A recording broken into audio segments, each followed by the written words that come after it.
Good morning. I have the opportunity to interview today Monica Rougeau. Who is a graduate of our Spiritual Direction Certificate Program.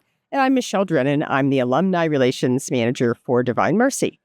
We're going to talk to her a little bit about our journey. One of the programs that we put together here, the Spiritual Direction Certificate, grew immensely because there's such a shortage in the United States and over and internationally for spiritual directors. So we're so glad we have Monica as a graduate.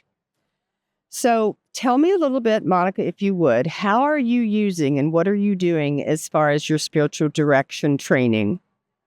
So twofold, actually. Within my home parish, I serve as a spiritual director for my home parish, as well as people within our diocese and beyond, because I see people virtually as well. So that's a bit of benefit. And also what brought me into the spiritual direction program is I'm a leadership coach and trainer. And my spiritual director actually encouraged me to look into this course because of some of the clients I was working with. And I'm like, no, that can't be possible for me. I'm not worthy enough.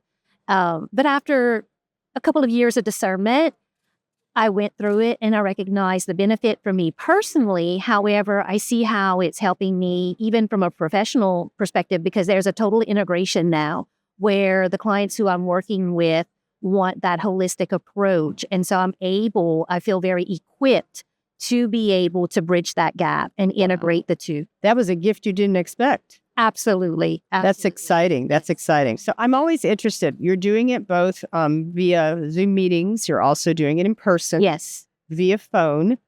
I don't personally. Not don't phone. do Okay. phone, but So are you getting most of your spiritual director folks by referrals, or obviously you're doing it in the parish? But how many people are you talking to a week? I guess was my bottom line question. I'm keeping it small because I'm only seeing specific spiritual direction on specific days of the week. So I'll blend anywhere from 12 to 20 people at a given time, just depending on the need of the individuals. Excellent. Well, we are blessed to have quite a few folks, which we found out in a recent meeting in Louisiana. So you have some nice support and more people to know from that retrospect. So you said it took you a couple of years to decide. Yes. That's a long discernment. Yes. So what was the main thing that actually took you over the top and attracted you to DMU and said, I'm going to do this? Well, of course, I did all my research whenever my spiritual director mentioned becoming a certified spiritual director. I'm like, well, who offers this besides DMU? And as I started looking around, like DMU just kept drawing me back in just because of the programming, the simplicity of it, the cost effectiveness of it, all the things. And of course, because of my spiritual director recommending it, who's a legionary priest. And I think I knew deep down that I was going to eventually do it, but I was afraid. Okay. And I kept praying into it and speaking to my adult daughter, who just amazes me with her spirituality. And I was crying and I'm like, why me? Why is this passion continuing to be on my heart and it's not going away? Because I didn't understand fully the process of discernment.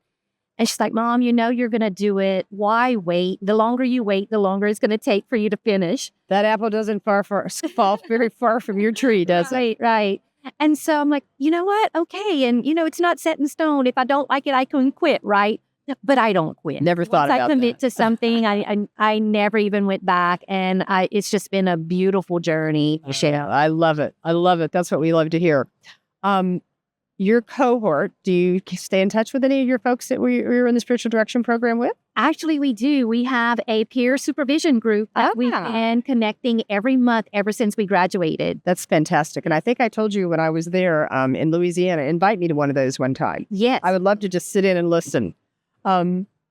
So if you had to take 3 takeaways away from what has made this journey so valuable for you in spiritual direction and what's made you be better at it than you thought you would be, what are those 3 qualities that you feel like you either earned from your education or that Divine Mercy University gave you in that teaching? I feel for me with DMU, it was that integration of the sciences, the psychology, infused with our Catholic understanding and spirituality, because I'm more of a heady person and I have to understand the whys and the hows. before I can really immerse myself into it. And so they bridged that gap beautifully from my perspective. It was almost overwhelming, the content that was provided to us because it was so rich, as well as the support. That's the other thing, is I felt like virtually my hand was held along the way. And then the relationships that were formed with the cohort was really beautiful. And I think that kept me going as well, and sharing that experience with one another. Because I distinctly remember in our second semester, it was starting to get really deep. And we're all looking at each other and like, what did we get ourselves into? And we were able to express that and have a conversation around it. So that was really beautiful to have that level of support. And of course, we were going through all of this during COVID. Right, Which exactly. really compounded the importance of it, I felt. So, and then the third thing, I feel maybe the credibility of the university. Because there's a lot out there, and I'm not trying to discredit anyone, but for me, it just carried a lot of credibility in having those credentials behind my name that gave me the confidence when sometimes I was feeling a bit intimidated to step into that, especially early on when we were doing our I'm losing my words, when we were practicing our skill sets. And so coming out of it, remembering that we have the training and we're fully equipped, and now it's just allowing ourselves to lean on the Lord in the way that we were formed, right? Right. My final question is, this is obviously what we call a hybrid program. Yes. So you came to campus several times. I came once. We did our residency virtual because of COVID. Mm-hmm. So how valuable was that to you to have the opportunity to come to the campus and be in that immersed? Yes. It was invaluable because I had the benefit of having both. Yes. With the virtual during COVID, and that was intense and it was good and rich. However, being able to meet in person and meeting with the professors and meeting with the staff and our cohort from all over the world, forming those bonds and those relationships and talking about the unique things that we go through as spiritual directors in this process that not a lot of people in our lives can really relate to, because I didn't know any other lay spiritual directors until I started going through this program. And I know recently, having attended a diaconate event, there was such a shortage of spiritual directors. And they were delighted that our program's 2 years long, not 6 months or 5 months, to say, how can you do it in that time frame? Mm-hmm. And your commitment and all your cohort has made such a difference in the world. Thank you for your gift of time today. Thank you. Are there any other questions or thoughts that you'd like to share that I didn't ask you?